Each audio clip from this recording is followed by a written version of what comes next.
Welcome to It's All Fine and Dangy, where we talk about community, health, culture, and all of the big and little things that make life good. Here are your hosts, Dan and Angie. Hi, everybody. Welcome to episode 14. We are on our last episode for the month of literacy, reading, and writing. We are. That went so quick. It went very quick. We had a lot of great guests, though. I agree. You really enjoyed this month, didn't you? You know, I did. I enjoyed every month, to be honest with you. So far, I've enjoyed every month. Of course, this was my favorite because I don't really know that it was my absolute favorite, but it was definitely one of my favorites because of the reading and stuff and the writing and because I write. But I also really enjoyed the charity, philanthropy, the health and wellness or alternative medicine. Mm-hmm. So all that stuff it's been very informative to me. Well, this month has been informative to me. I mean, I know a lot about that because you are an author and you write. So a lot of that process I kind of already knew about. Yep. But hearing it from different perspectives has been really cool. Yeah. Yeah. So, well, you know what? It's also got me reading again. So, yes, it has. You know. Readers are leaders. Hashtag readers are leaders. Yeah, that's true. And also, to be honest, it's got me writing again. I know. And it's not that I quit writing. I guess I felt like after finishing my last book, as I'm preparing now with new book covers, new printer, I know I've been saying this forever, but these are all sort of prerequisites for the Barnes & Noble signing. I'm really excited to get all of that sort of relaunched. But I've felt like you kind of have to get that book signing. You have to get that official launch of the second book. Even though it's been for sale, you have to get the official launch before you can start on the next book. And I decided, you know what? I'm just going to keep writing all the time. I think that's what you should do anyway. Yeah. I mean, it keeps the creative juices flowing. Yes, indeed. Speaking of creative juices, yep. We went and saw one of the most creative Disney movies I think that there is that everybody loves. Oh, yeah. That was pretty awesome. Toy Story 4. That was pretty awesome. There's never been a bad Toy Story movie. No, they're really great. I mean, but I think they ended it in a very good spot if that's going to be the end. I do, too. And I know there was probably some tears. Well, if you did see it, then you know it was awesome. If you haven't, I highly recommend it. We don't go see kids' movies. It's just that one, my daughter asked me about it, and I was like, absolutely. You know, the first one came out before she was born. And I got news for you. There was lots of people in there with no kids. Yeah, there was a lot of date nights on there, probably a lot of people like my kids' ages, 20 to 25, who that's what they grew up on. So there were a lot of people that age range in there as well. Well, so, you know, the first one came out in 1995. My son was born in 2001. So I went and saw the first one in the movie theater with some friends with obviously no kids. But that tells you how long it's been around. Yeah. But you know what? You made me think of something else. The superhero movies by Marvel that everyone likes and really enjoys.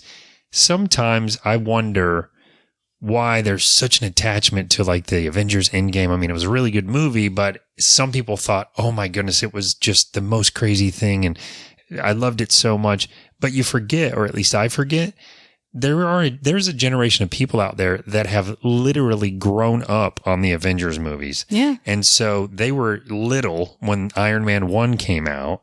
And, you know, what has it been, 10 or 15 years of Marvel movies? So it's a significant growth throughout their childhood. For us, we were adults already. It seems like they've been going for 3 years, but they've been going for a long time. Yeah. So anyway, interesting with that. Interesting with Toy Story. Really, really enjoyed it too. And then we had something else kind of fun that we did. It ended up fun in the end. What's that? We got our appliances for the kitchen. Oh, that was another adventure, wasn't it? It was a little bit of a nightmare, but you know. Let's just talk about it. Pretty much everything that we've done in the house has had some kind of roadblock or obstacle, hurdle that we've had to jump really high over. Some of them we've caught and landed on our face, you know, so we're kind of used to air it. Conditioning, cough. Yeah, it's really hot in our house right now. So now that we've done the expansion and we're pretty much done with all the inside of the house, we're realizing we're going to have to get insulation done in the attic above the new space because in the heat of summer in Florida, when you can't cool your house down below like 77 degrees in the middle of the day, it's time to change something. Yeah, so, time to fix it up. Something exciting happened with my child. My son, Austin Nissen, got engaged. Oh, that's right. He did. Holy moly. Yep. Sideswiped me right there, buddy. Yeah. Yeah. I'm happy for him Sure. and Miss Taylor. Very nice. And so some exciting news for me. First, it was they're moving to Hawaii. Then they're not moving to Hawaii. Then, well, bam, I'm getting married. Okay. Yeah.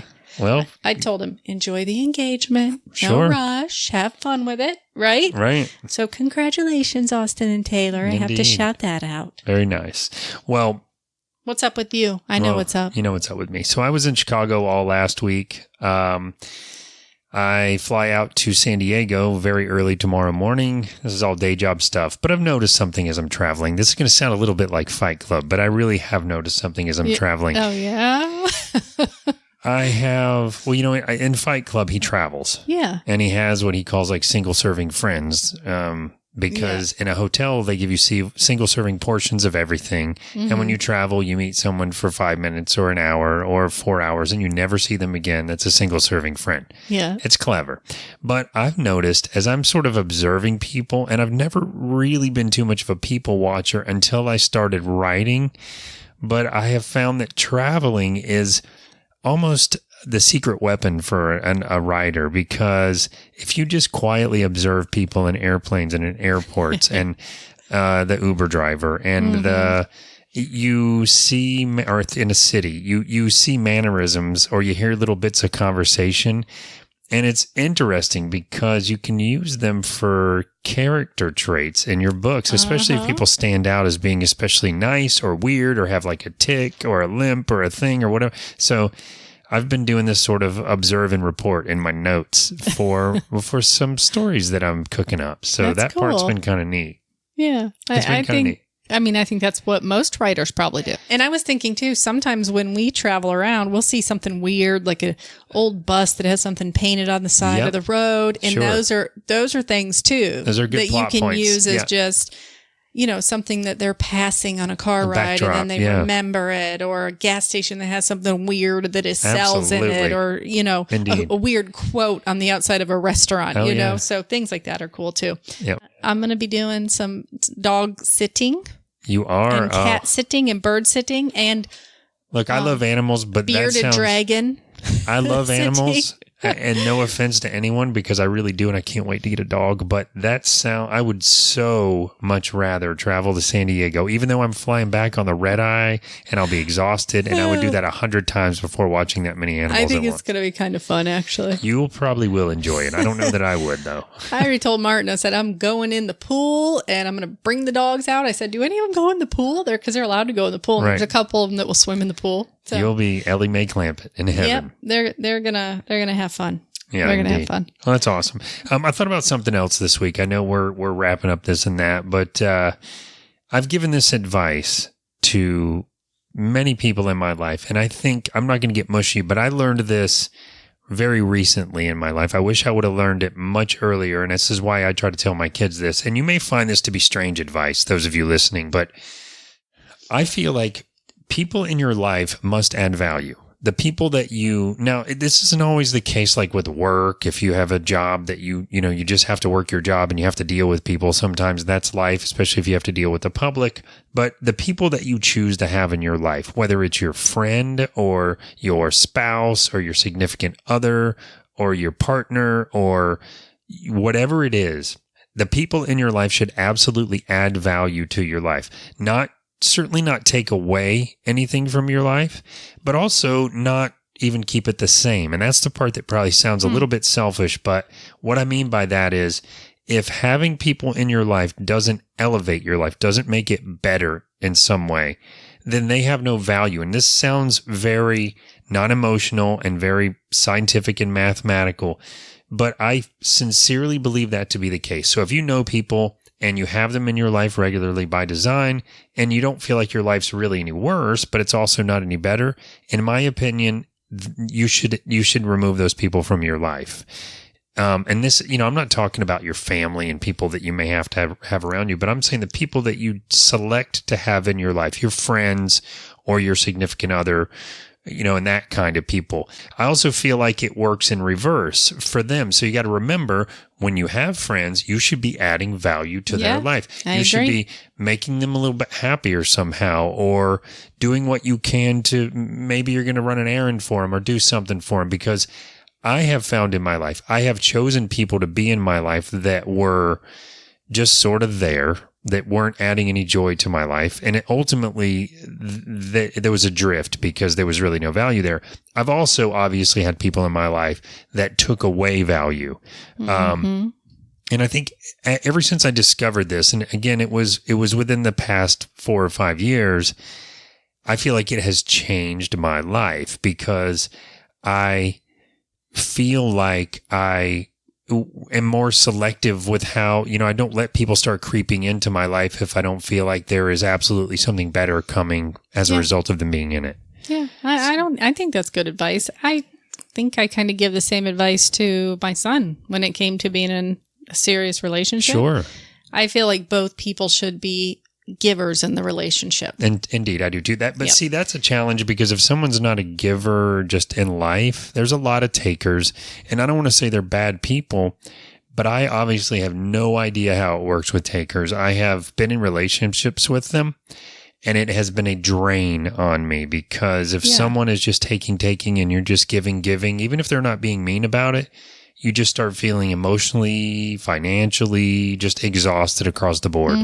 Yeah. So anyway, that came out of left field, but I wrote that down to talk about in this podcast because I think it's really good advice. It is good advice. Anybody's allowed to give advice, because you can learn it from anywhere, right? Even what do they say? From the mouth of babes. Like, even a little child can give you some kind of little tidbit, and you're like, I should think about that, right? That's right. Indeed. Yeah. And speaking of, people in your life, I am going to be away for another few days. I was away all of last week, and it just makes me think that being away from your favorite people sounds like, oh, it sucks. And you can either say it sucks, or you can be one of these people that's like, oh, I'm so glad to get away, whatever. Yeah. But if it's really your favorite people that you like spending your time with, it generally sucks. But to me, I find the good in it sometimes. And that is, sometimes it gives you the opportunity to miss those people that you would otherwise see all the time. Yeah. And it also gives you a chance to reflect on how much people mean to you. Yeah. Because sometimes you don't really stop and do that if you see them all the time. That's right. And I agree. And you can feel it more when you're away. Yeah. And when you start, like you said, when you start going, oh, I can't wait to get away, or when somebody's like, oh, I can't wait for him to go on a business trip. Yeah, it might be time to reassess. Exactly. And I think it's worse. I've been there in my life. I know, me too. And I think it's worse when I think you can feel it more when you're the one traveling, because you are so far away. It makes it seem different. But, maybe it's the same when you're at home. I'm hardly ever the one that's at home when someone's far away. I know. And I'm already thinking about, okay, Dan gets back on Friday. I'm house sitting all weekend. I know. It sucks. It's I'm not even going to be here. Whatever. This has been a tough month for us as far as spending time together. We've never had this much time apart. We haven't. So it's not my favorite thing, but we've got vacation together after, so that'll be great. So we'll talk about that later. All right. Well, that's a great way to wrap up this and that. We're going to take a little break, and we will be back with our guest. That's right. We got a good guest this time too. All right. See you in a minute. Hi, this is Bill Files, the upcoming audiobook narrator of Daniel Fox's awesome thriller, In the Dark. And you're listening to It's All Fine and Dangy. Hey guys, welcome back. And it's time for our community call out. And today we are kicking off our brand new theme for June, and that is literacy. That's why we've got the Get Literate hashtag on all the stuff. I do too. Angie says it better because she'll say get lit. But I'm especially excited about this month because we are talking all about authors and reading and editors and everything around books and stories, and I love it. And I'm even more especially excited today about our guest. Our guest today runs her own company. It's called Allusion Graphics. She's a professional editor, among other things, and we'll definitely get into all that. So please welcome Elaine York. Hey, Elaine. Thanks so much for joining us. Hi, guys. Hi. So Elaine is also our first call-in, so this should get interesting. She's breaking us in. That's right. Yeah. Or am I the guinea pig? I might be the guinea pig. You're the guinea pig. Definitely. You are the guinea That's pig. awesome. So we're so happy that you were able to take a little bit of time out of your busy schedule.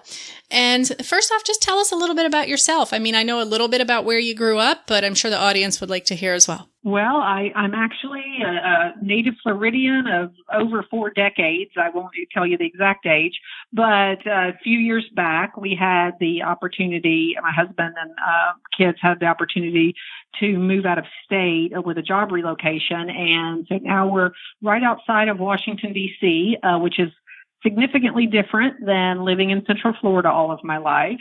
No doubt. Currently, I've been married to my husband for 18 years, and but we've been together since high school, so 30 years now that we're celebrating just this year. Oh my goodness! And I've got two wonderful children and a couple fur animals.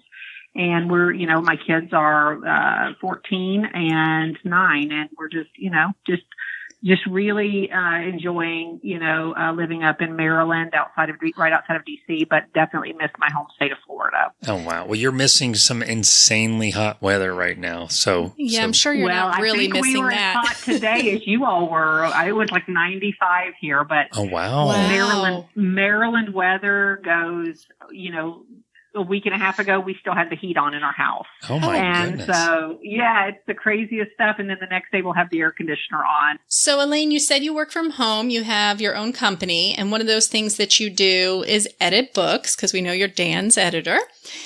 What made you want to become an editor? Kind of take us through that journey of when you discovered that's what you wanted to pursue. Well, interestingly enough, I worked forever for companies, and I was always in the marketing and communications and the graphic design side. So I kind of had to do everything, a little bit of everything, from writing press releases to proofreading to designing the newsletter that same article was going to go in. And oftentimes I would have to actually do the research, write the articles that were industry specific, and publish them for our clients. And so my background has always been in that. Once we had our first son, I went back to work just for a few weeks, and I just realized I can do all of this stuff on the side. I just feel so blessed because I can still have a career and stay at home with my kids. A little light bulb went off over my head, and I said, I can, format ebooks and paperbacks for authors. It's no different than the graphic side, but I can also utilize the writing and the proofreading. I love editing, and I love proofreading, and I love all the different levels of editing, because there's, it's not just edit my book. Right. Some people need a little more help than others. And so I really, really enjoy doing that. And, so that's kind of the roundabout way of how I've gotten into this. And, I've been doing it now for working with authors now, I think going on 5 years. So I have a question about how did you make the transition from, how did you get into novels? Because you said you were doing editing for copy and stuff, but did you just start looking for authors? Most people are going to buy, and be drawn to the books that are, on the New York Times list and the Wall Street Journal. I'm guilty of that too. Sure. And so, I've always gravitated toward these other books. And even way back then, I don't know that I knew that there was this different levels, between traditionally published and independently published, until I read this one series. And I just was like, oh my gosh, well, with social media, I kind of, started, stalking this author, and, got in. Authors all have reader groups, and they have, obviously social media pages. And this same author happened to thank her formatter. Coincidentally, now this author lives in California. Right. Coincidentally, her formatter, it lives in Orlando. Oh, wow. So I messaged her. I just said, hey, I saw, this post with your name in it. And I just, what programs are you using to make these ebooks? Yeah. And so she was so helpful. Stacy is her name, and she's just a gem, and we're still friends to this day. But she kind of started me on the process. How cool is that? I said, because I know I can do the paper. Yeah, I know I can design the paperbacks. Not a big deal. And, so I started working with her, and, and then she referred me out to a couple of other people. And so it just kind of exploded from there. And so it's very serendipitous, that it just kind of like all these little pieces of this puzzle fell into place. And I really enjoy working with authors and having the opportunity to explore. And Dan knows this, but I get so excited when I get, a genre outside of the typical genre that I work with. Which is like romance, right? Yeah, which was Dan's book. So, but he reviewed.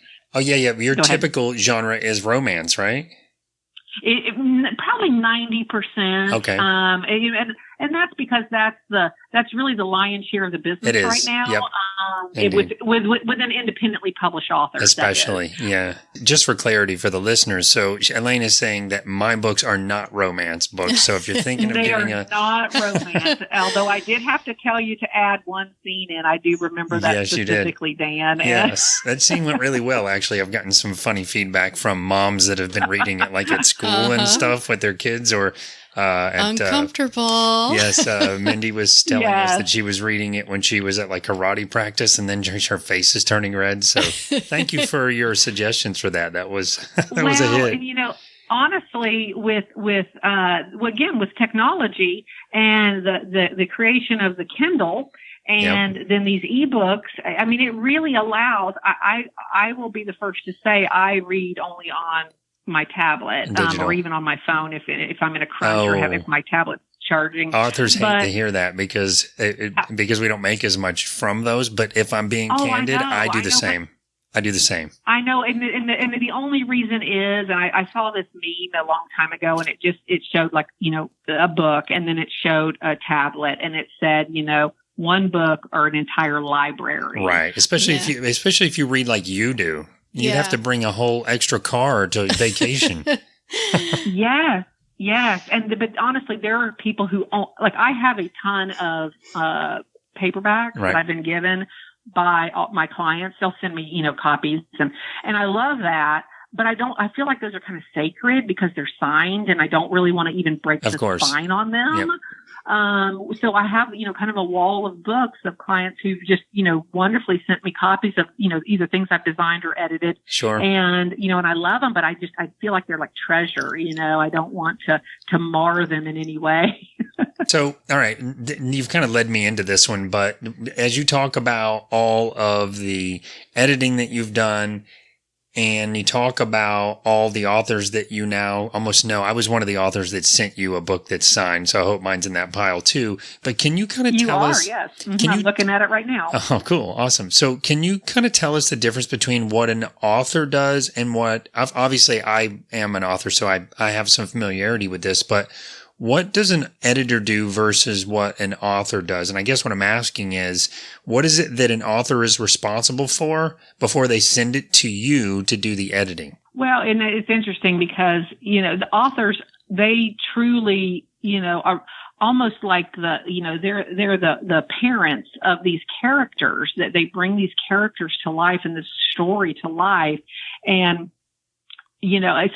honestly, I applaud. I've worked with so many authors, and they have the most insanely creative minds. And, I sometimes struggle with like, what sort of pants am I going to wear today? What color, what color top am I going to wear? And they're creating this, they'll look at a shirt and say, and they'll create a whole story out of this shirt that they just looked at, and I just kind of chuckle because I had this conversation with a client the other day. She saw a beach ball just kind of rolling along the side of the road. And, and she said, at the stoplight, she's looking at this beach ball, and this story just came into her mind. And I started laughing, and I said, I would have just said, wow, is there any way I can stop and pick this beach ball up? My kids would love to play that. Well, you know what? So I do that as an author, but sometimes it's not just the author. Like Angie does that for me sometimes. So sometimes people around you will help sort of spur your creativity, and then it explodes into a whole nother thing. But yeah, that's a really good way to put that. Well, and so the difference is, so, you all are really like the creator and I'm the polisher. I go in and I clean up, sentences and storylines and, suggest, things, move things around, change things up a little bit. Well, why don't we do this? And it's hard, especially if a book has a lot of edits in it. And I just think it's just sometimes easier just to talk things through. And that way, when the book comes back to me for, the second read, I'm just like not sitting there going, oh my gosh, that's not what I wanted them to do, or, that's not how I wanted this character to, win the hearts of, the woman he loved and, and that type of thing. So I'm like I said, going back to, I'm the polisher. I just polish things up, but, really the authors are the creators. The worlds that they create that kind of suck you in, it's phenomenal to me. I wish my brain worked that way. But then I think that I don't think I want my brain to necessarily work that way because, these ideas there's not enough time for you to like get those ideas out because as it is now, I will wake up at like 2 or 3 o'clock in the morning and think of something work related. I do that and as well. If I was an author, I imagine that would happen quite a bit. So, where these stories just hit you out of the blue and you've got to write them down so you don't forget.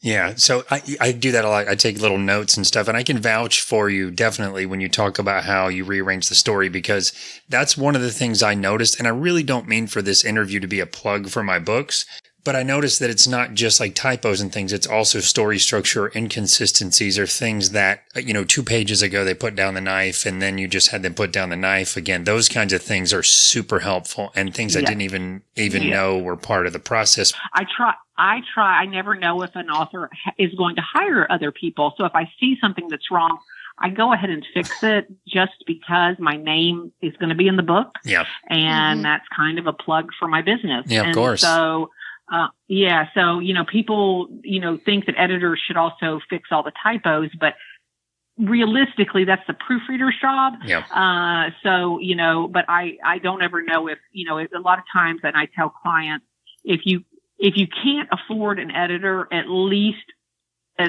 hire a good proofreader. Yeah. So one of the things that you told me as an independent author just getting started on my first novel was to get a proofreading group.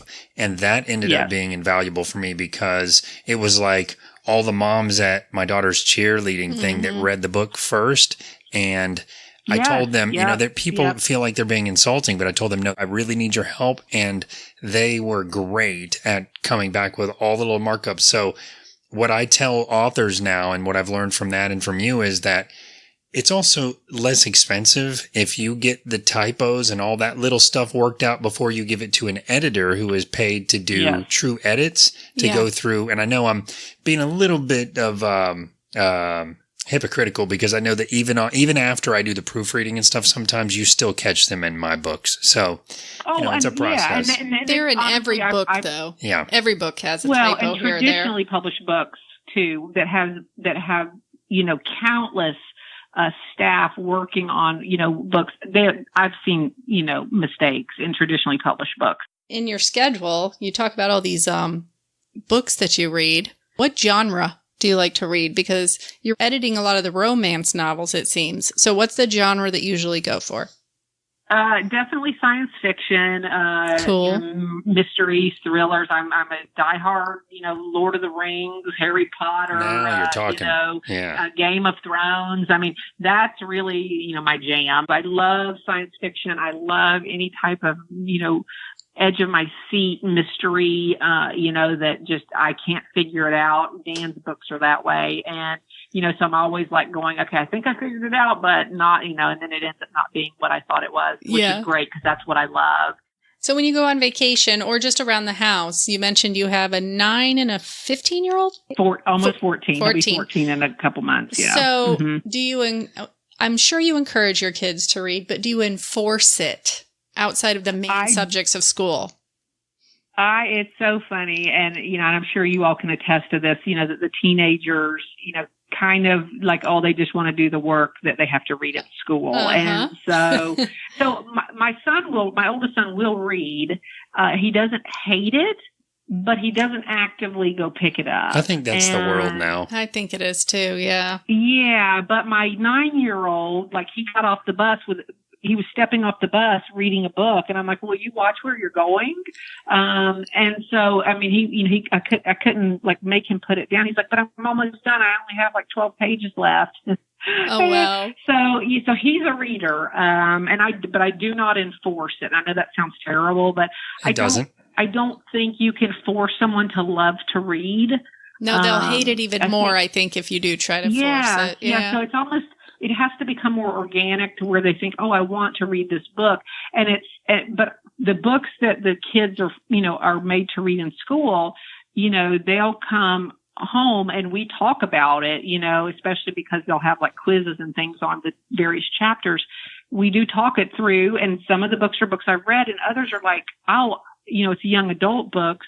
But I'm like, I would actually like to read that. Those are the reads I like. I like young adult dystopia type reads. Yeah, they were amazing. Very different from the books that I remember reading in, junior high, middle school. These were actually very, very good books. And to me, that is kind of enforcing it though, because if you're talking to them about the story and everything, that's kind of enforcing reading. So From that aspect, I think it's because I'm always concerned that, we all do this, no matter who you are, you will read something and your mind is someplace else. And then you'll be like, whoa, wait, what did I just read? That's me when I'm falling asleep reading that. Yeah. I do that.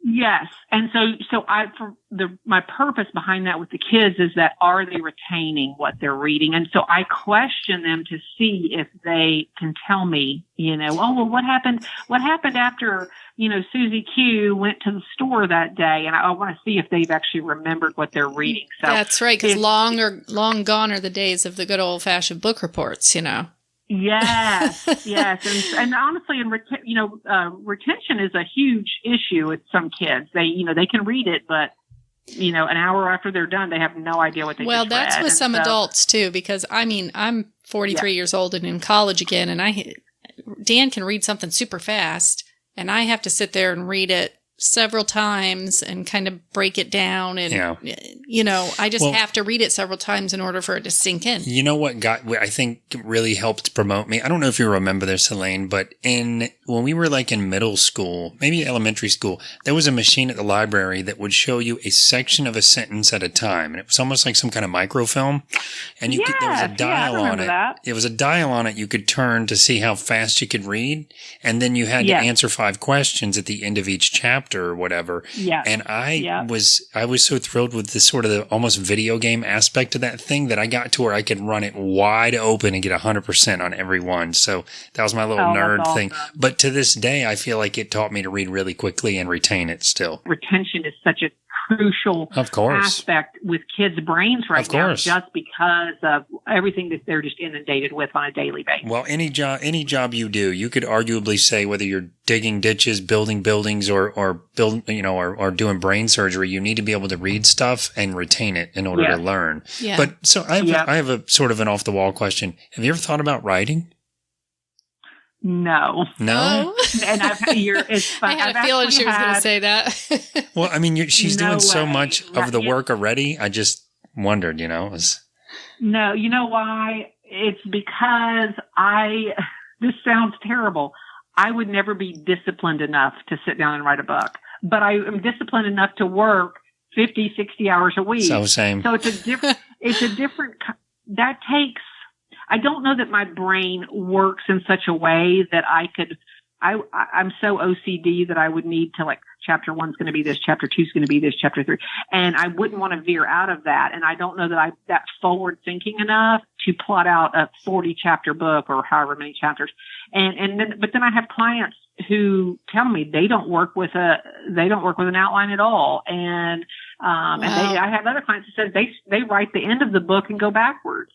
And, and all of that just makes my brain kind of short circuit. Oh, see, I do the other thing. When you say that, I start getting so interested. I am completely mesmerized by the writing process of different authors. I read about that sometimes too, believe it or not. Just the wacky differences of the way the brain works.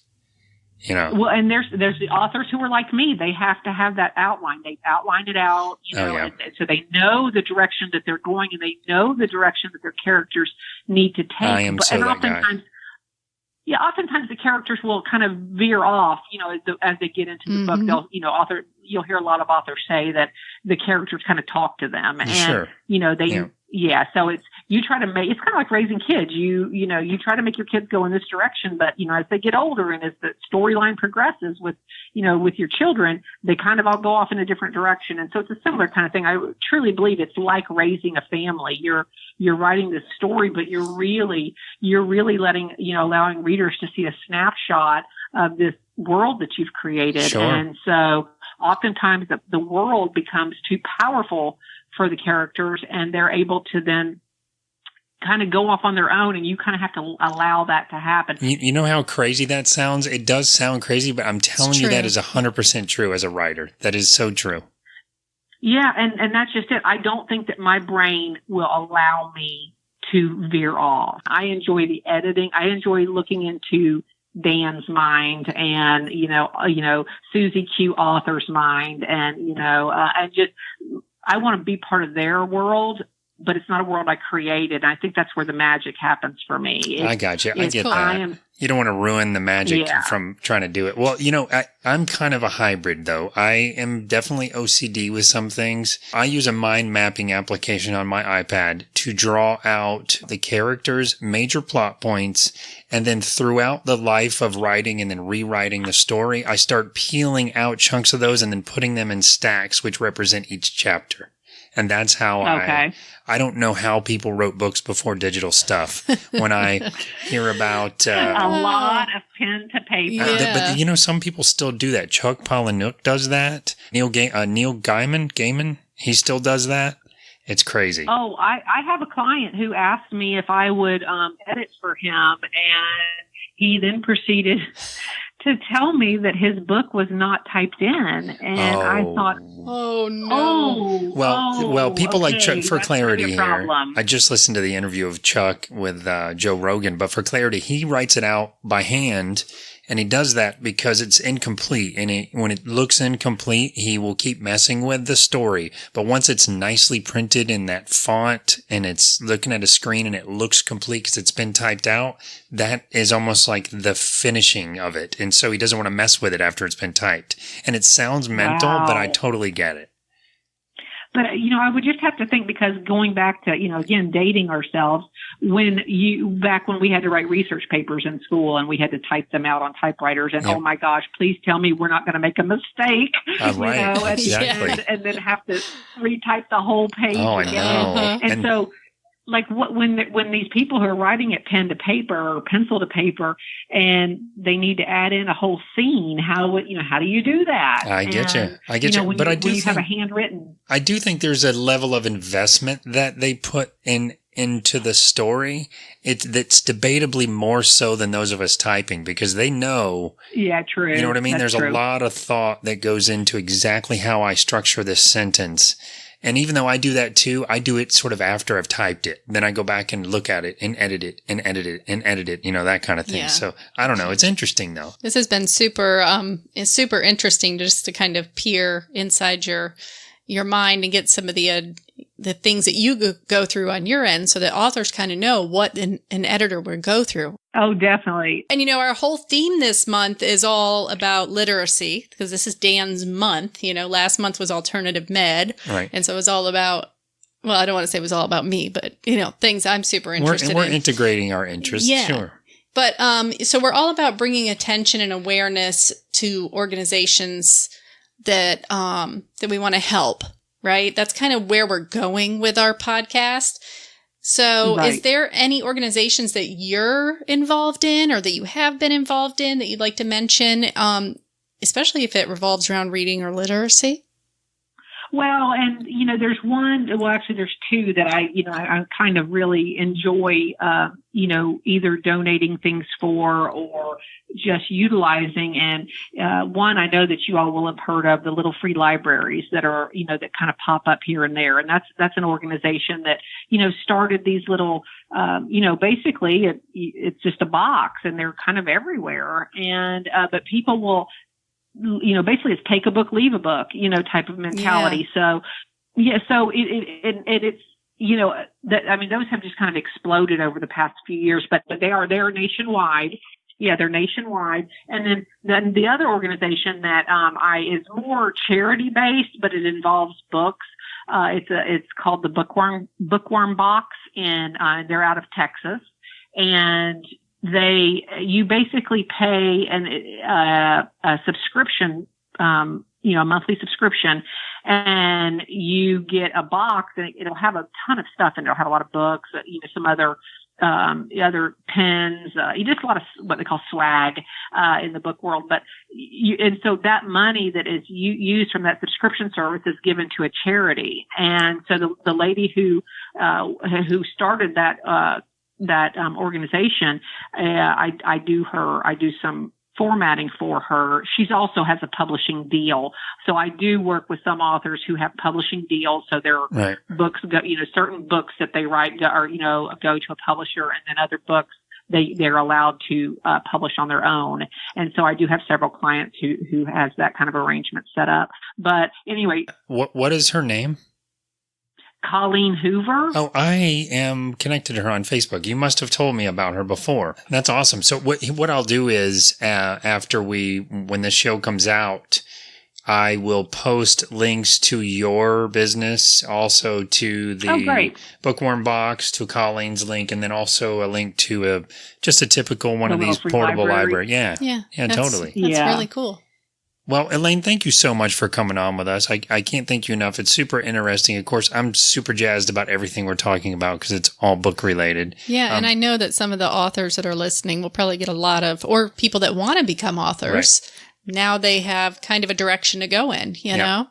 Well, and honestly, with technology, again, it's made it so easy for authors to write and publish their books. They don't have to wait on this. Everyone wants a publishing deal, but you can still, make a living, publishing it as an independent author. And, so it's much easier, in this day and age to get your stories out there and, than it would have been, 15 years ago, 10 years ago. And so anyway, if anyone has any questions at all, even if I'm always available to, you don't have to work with me. I will help.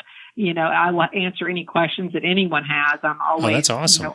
Where to do that. Where can they find you at, Elaine? Do you want a website, maybe?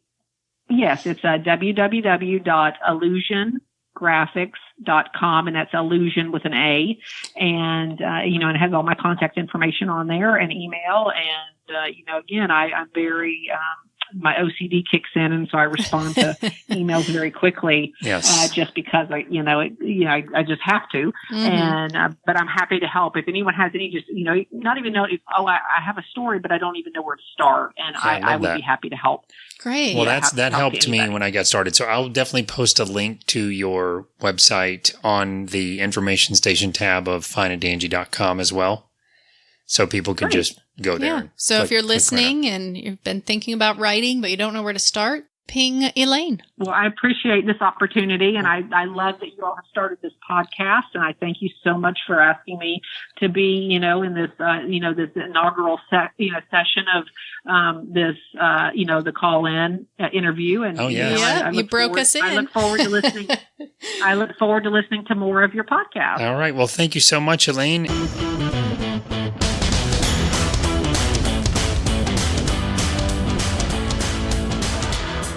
Welcome back, everybody. It's time for the information station. Whoop, whoop. Chugga, chugga, chugga, did you notice that last episode I put an echo on that? Yes, you did. And you said it in the episode that you're going to do it. That was hilarious. I had to. Wow. So what kind of cool stuff do we have for the information station? I kind of let you run with this one because, It's Literacy Month. Of course. Well, so after we've had the interview with Elaine, and we'd like to again thank Elaine for coming on and talking to us, it made me think about the fact that I spent an exorbitant amount of time stumbling my way through figuring out how to get books published, how to get an editor and all that stuff. And there's lots of articles online. I've written a lot about it on my blog and stuff too. And had I found something like that early on, it would have really helped me. I did a bunch of research, but there's so many answers. So I wanted to talk for a minute about how easy it is to really get started writing, what you need to do, the process, the editor, like I said, art for your cover, the website. And really, not to do a deep dive here, because I am going to put some links in the show notes or the description of the show on your device here. But essentially, the creative process is a whole different discussion, but the finding an editor, finding someone to do the art, putting a website together, deciding whether or not you want to go indie publishing or get an agent and get a publisher, those are some things that you need to think about when you get started. How to do a book launch. You should really do an official book launch. You should really do an official cover launch. So I'll put some links in the description about that. But I found during my sort of adventure through all of that, I found that the writing process is pretty easy to me, as long as you have the sort of self-governance to make yourself write every day if you can. I map out my process through, as I've mentioned before, applications where you can do sort of a mind map with what's called a mind map. So if you look that up, it's essentially just a chart with either bubbles or squares and little lines that go to each thing, almost like you see in detective movies where they're trying to figure out the crime with yarn and Post-it notes or index cards. And that's kind of how I put it together. Other authors do it in different ways. You have to kind of find your own way there. It's been interesting learning different people's different styles of doing that too. Oh, yeah, indeed. With it is. The different authors that we've interviewed. That's super interesting to me as well. And I will tell you that I use a few different applications. Historically, I use one on my iPad called iThoughts, so I highly recommend that people check that one out. There's another one called Concepts, which is really just an endless piece of paper that you can write on and just keep zooming out. But the new one I've started using is called CardFlow, and it's really like a big virtual corkboard that you put index cards on. You can write whatever you want on them. You can flip them over, write stuff on the other side. You can put pictures in, and you can draw all these lines in between. And it helps me to sort of organize in virtual space my plot, my character traits, and it kind of helps me get things mapped out. But anyway, I'll put some of the information about this in the description. I'll talk a little bit about my process in my blog. I'll put a link to my blog in there as well. Deviant Art is a really good place to find an artist. I happen to know an artist that put together my cover for me, which is really nice. I've also found some new artists recently as I'm doing some relaunching. I use Wix.com for my website. I've got a few businesses that I use that for. We use that for our website here at Fine and Dangy as well.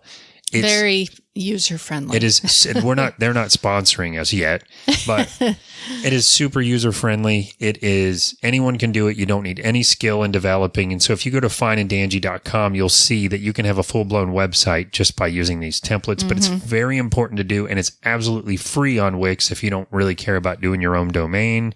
What I learned through this month is that I knew there was a lot of steps, but there is a lot of different elements that go into the release of a book. Sure. I mean, sure, yeah, you could just throw it together, but if you really want to do it right and market it right and, publish it the right way, there is a lot of steps. Sure. But you are saying that there's a lot of information out there and easy ways to kind of get it done. There really is. And I think, there's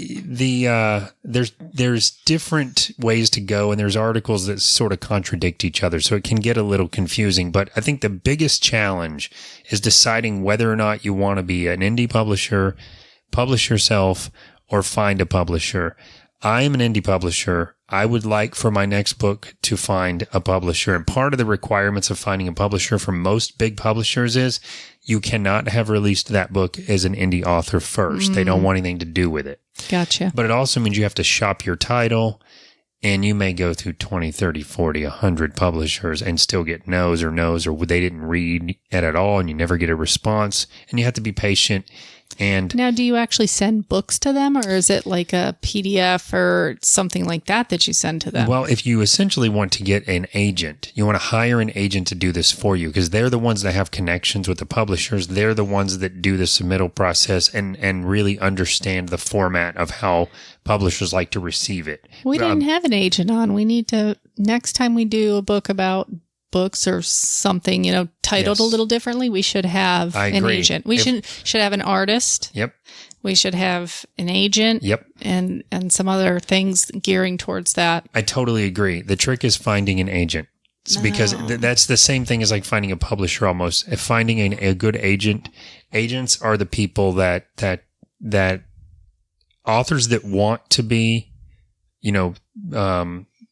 published through an actual publisher, not an indie publisher, they are chasing down a good agent.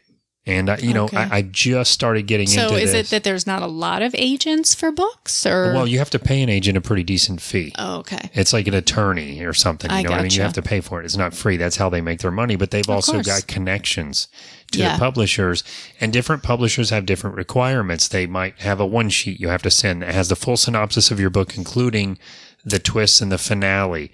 They don't want to read the whole book. Of course. But too many of them, I'm sure they get. You could submit your work to, like I said, 100 publishers and never hear a peep. If you go through an agent, your chances are better of getting feedback. I gotcha. So I'm just starting to get into that avenue, but I think I'm going to push it pretty hard with my next book. So anyway, that's a big thing for me. That's cool. And I also wanted to mention that I'm reading again, like I said, and writers do read, and reading makes you a better writer, and it makes you want to write more. So I hope we've encouraged some of you to do some more reading or to try writing. Who knows? Yeah. Oh, and, we never want to forget our charities that we work with. We were not able to do Bags of Hope Central Florida this month, but they, I think they are taking a couple months off for summer. Are they? Okay. July and August, because Rhonda did mention that there are other nonprofits that are coming to the community as well throughout the summer. So there is something being provided. Of course, they're still helping people in need, but it's still a great time to donate. I mean, back to school's coming in August. So it's a great time to maybe reach out and offer, back to school items that we could take to Rhonda and Mark at Bags of Hope and have them start kind of stockpiling for back to school. So, what a good timing for that. Or even canned food items, shampoo, toilet paper. Think about things that are your daily essentials. And if you see them for BOGO or something, pick them up. Shoot us a text, shoot us a message, voicemail, whatever. I'm more than happy to pick those items up and take them over to Rhonda and Mark. While you're speaking of sort of the charities and things, also again wanted to mention the Golden Warrior Festival coming up in Apopka. We are really gearing up to start getting involved in that. July the clock will is be ticking. Gearing up. So July is a big month for us on that. But, I will leave a link in the description to the Golden Warrior website again, as I did in the last episode or the one before that. But this is an Apopka festival that will be coming up on September the 7th from 11 to 2 at Beef O'Brady's in Apopka.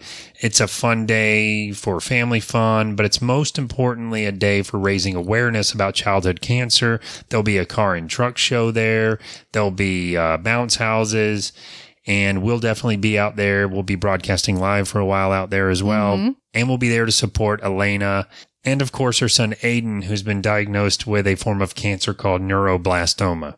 So I wanted to mention that, and I'll put a link in the thing in the show notes, because it'll bring you to the website where you can buy a T-shirt that helps go towards Alex's Lemonade Stand, a nonprofit that helps to fund research for childhood cancer. Yeah. So the fundraiser is going to be all the proceeds will go towards Alex's Lemonade Stand. That is correct. Yeah. So, and stay tuned. Well, stay tuned. Listen in next week, because we're going to kind of launch what we're going to be doing on our part to help to raise awareness and money for that That's right. That's right. Turning a Popka gold. Yes, turning a Popka gold. Excellent. So, and we'll tell you where we'll be in July so that you can be a part of that. Yeah, I can't wait. Next week, lots of information will be spilled. So you need to be there. You need to listen, people. Yeah, it's very exciting.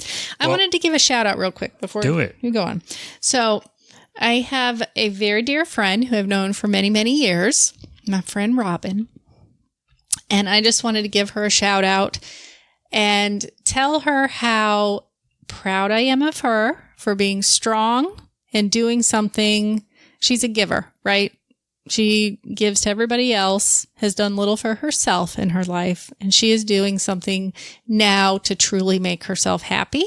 And I'm not going to say what it is, but she knows what it is because we'll say it later. But very nice. I just want to let her know cryptic, that but nice. She knows I support her 100%, right? And I got her back. Because she needs to do this and she's going to be so happy and she is going to be living life and enjoying it. And I'm super happy for her. So very nice. Well, it's a little cryptic. Shout out to you, Robin. Good for you. Yeah. Robin is great. She's a big fan of the show. She's been so supportive about my books. So, she's pretty awesome. Indeed. A couple other things I wanted to mention real quick. One of them is Mimi's Community Theater in Mount Verde. Am I saying that right? Mount Verde.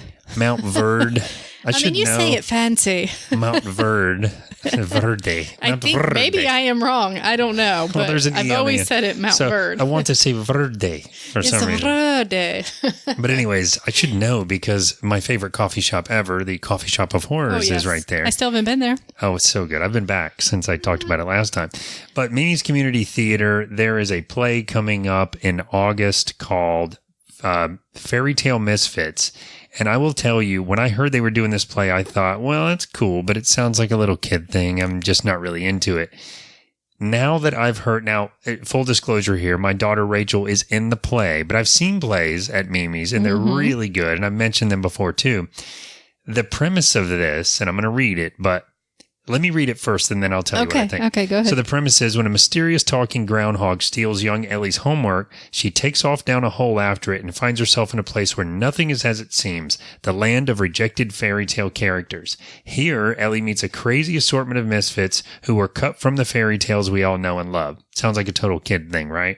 So when I heard them do the first round of auditions for the play and I heard them reading the script, I was cracking up because it is very much like Shrek. It is sarcasm. Oh. It's a lot of little, it's full of puns and it's witty. It's one joke after the other. By the time you get a joke, they've already started into the second joke. Oh, that's great. That's going to be fun. It really is going to be fun. But the show times, you can buy tickets now for this. It's going to be on August 2nd, August 3rd, 2nd, 3rd's a Friday and Saturday at 8 p.m., Sunday, August 4th at 2 p.m., and then the next weekend, Friday, August 9th, Saturday, August 10th, both at 8 p.m., and then Sunday, August 11th at 2 p.m. Highly recommended. Of course, I'll be there. Angie will be there at some of them as well. But Rachel will not let us watch the practices, the rehearsals. Well, I mean, that's because she wants cool. it to be a surprise. That's right. So I love that. I sat in the hallway and edited a podcast last time I was there. Uh-huh. The one they heard that today. is your job. I guess it is. So anyway, I think that about wraps it up. I'm off to San Diego tomorrow, and then when I get back, we've got a short week, and then what's happening? Vacation. That's right. Anna Maria Island. Super excited. We're drinking rum runners. That's all I'm going to say. It's going to be a good week. And now the kids can drive the golf cart around. That's right, we don't have to do anything. Yep, that is right, baby. So are we going to do a vacation special? We're thinking about it. We're thinking about it, but we will see if we want some real rest and relaxation. Yeah, we may skip that because we're coming back to the grind. The day after we come back is our special event, which we'll talk about next week. Oh, yeah, that's true. I hate to skip a week because I know people get excited for the show. And maybe we'll do like a little Facebook Live thing or something. Yeah, we'll do something. Cool. We'll do something. But at the very least, we'll record some cool stuff and maybe put that in the show for the week we get back. Yeah, that might be cool. Yeah. But we want to hear from you guys. I mean, what are you doing on vacation? Call us 407-490-3899 or email us at feedback@fineanddangy.com. Or reach out on social media. Let us know. What are you doing for vacation? We want to hear. We would love to hear. And one last reminder, we still have You still have like a few days left to join in that Kindle giveaway we have. So that's your chance to win a brand new in the box shiny Kindle Fire tablet. It comes with an audio copy or coupon for an audio copy of my first novel, In the Dark. And then second and third place prizes will be a code for an audio copy of my first novel, In the Dark, as well. So first place prize comes with the Kindle and the code. Second and third place prizes are a code. The book's normally like $20 on Audible, so it's pretty decent code.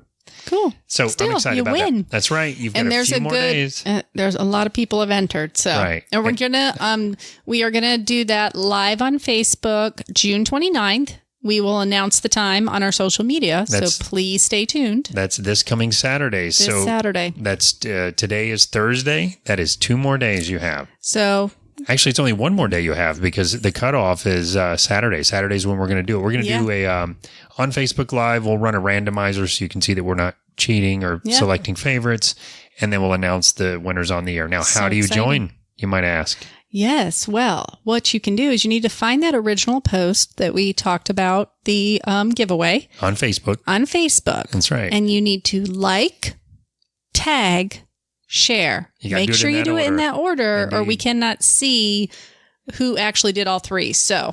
Yes. So anyway. So if you did not do that in that order, go back and do it, please. Yes, please. We did see a couple people liked it, and then I couldn't tell what happened after that. So, but we have had a decent amount of people that have joined the contest, but your odds are still pretty good. Yeah, they're good.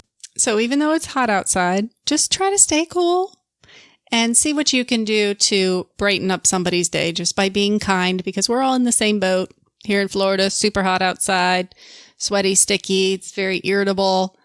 Just be kind. Be kind to one another. Agree. And please rate, review, and subscribe. Yes.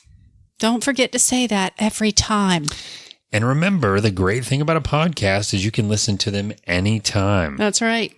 All right. And also, remember, at the end of every day, it's all fine and dandy.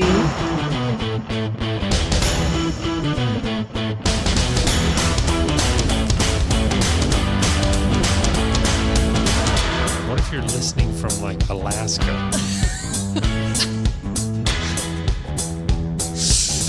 Okay. All right, go ahead and do it. It's good. I'm not doing that. Just let them go first in the traffic, whatever it takes, so that we all can just spread a little peace and love and joy. Anyway, write a little bit. That's my tidbit. You gotta be able to get it out.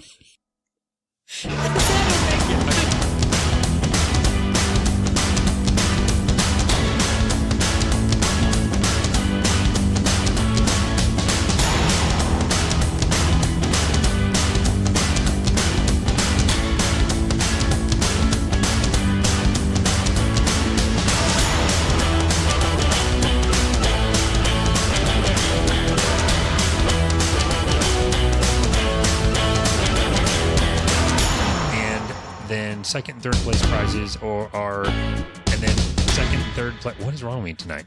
And then second and third place prizes are a coupon for the audio. And second and third place. Jesus. And second and third place prizes are and then we also have second and third place prizes, which is a. Do you want me to say it?